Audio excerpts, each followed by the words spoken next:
Hello friends, আজকের ভিডিওতে আমি তোমাদের সাথে শেয়ার করছি ব্যাঙ্ক অ্যাকাউন্ট বন্ধ হয়ে গেলে তোমরা ব্রাঞ্চ ম্যানেজারের কাছে কীভাবে দরখাস্ত লিখবে।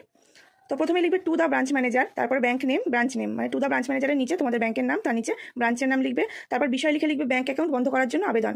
তারপর লিখবে মহাশয়, আমার বিনীত নিবেদন এই যে আমি, তারপর নিজের নাম লিখবে। তারপর লিখবে আমি আপনার ব্যাঙ্কের একজন গ্রাহক, আপনার ব্যাঙ্কে আমার একটি সেভিংস অ্যাকাউন্ট রয়েছে যার নাম্বার লিখে তোমাদের অ্যাকাউন্ট নাম্বারটা এখানে লিখে দেবে। তারপর কিছু ব্যক্তিগত কারণে আমি আমার উল্লিখিত সেভিংস অ্যাকাউন্টটি বন্ধ করতে চাই, আমার ব্যাঙ্ক অ্যাকাউন্টের সমস্ত তথ্য নিচে বিস্তারিত দিলাম।